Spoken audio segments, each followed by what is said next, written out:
आज आम्ही युवा आंदोलन संघटनेच्या वतीनं अंबाजोगाई विभागातील जे वहिती गायरान आहेत त्या गायरानाच्या पंचनामे व नमुना नंबर ईला नोंद करा या मागणीसाठी आम्ही या ठिकाणी आज धरणे आंदोलन करतो आहे। गेल्या 35-40 वर्षापासून गायरानधारक ती जमीन कसून आपली उपजीविका भागवतात। शासन त्या जमिनी त्यांच्या ताब्यातल्या काढून घेऊन सौर ऊर्जा प्लॅन्टला देत आहे आणि आमच्या ताब्यात जमिनी आहेत, पंचनामे आहेत, एकीच्या एक नोंदी आहेत, तरी पण या ठिकाणी हे शासन त्या जमिनी काढून घेऊन खाजगी प्रोजेक्टला वर्ग करत आहे।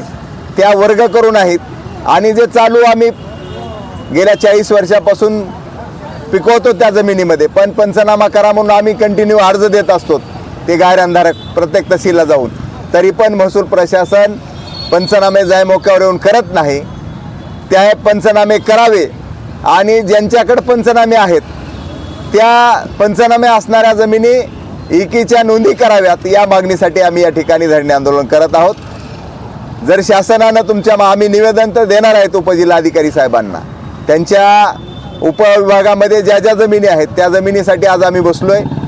शासनाला आम्ही प्रशासनाला निवेदन देणार आहेत। जर प्रशासनानं गांभीर्यानं घेऊन या धरणे आंदोलनाची दखल घेऊन जर निर्णय नाही घेतला तर आम्ही पुढल्या महिन्यामध्ये मंत्रालयाला घेराव घालण्यासाठी, सरकारला जाब विचारण्यासाठी जाणार आहोत। हा इशारा तुमच्या माध्यमातून मी या सरकारला आणि